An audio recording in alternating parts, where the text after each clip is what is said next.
സങ്കീർത്തനങ്ങൾ അദ്ധ്യായം 29. കർത്താവിന്റെ ശക്തമായ സ്വരം. സ്വർഗവാസികളെ, കർത്താവിനെ സ്തുതിക്കുവിൻ. മഹത്വവും ശക്തിയും അവിടുത്തേതെന്ന് പ്രഘോഷിക്കുവിൻ. കർത്താവിന്റെ മഹത്വപൂർണമായ നാമത്തെ സ്തുതിക്കുവിൻ. വിശുദ്ധ വസ്ത്രങ്ങൾ അണിഞ്ഞ് അവിടുത്തെ ആരാധിക്കുവിൻ. കർത്താവിന്റെ സ്വരം ജലരാശിക്ക് മീതെ മുഴങ്ങുന്നു. ജലസഞ്ചയങ്ങൾക്ക് മീതെ മഹത്വത്തിന്റെ ദൈവം ഇടിനാദം മുഴക്കുന്നു. കർത്താവിന്റെ സ്വരം ശക്തി നിറഞ്ഞതാണ്.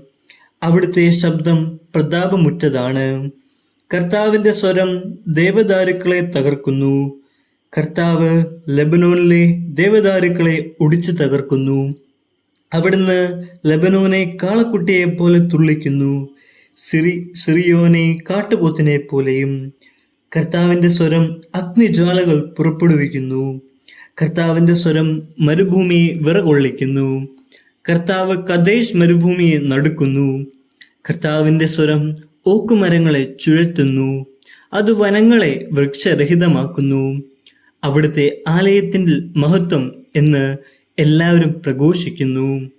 കർത്താവ് ജലസഞ്ചയത്തിനുമേൽ സിംഹാസനസ്ഥനായിരിക്കുന്നു.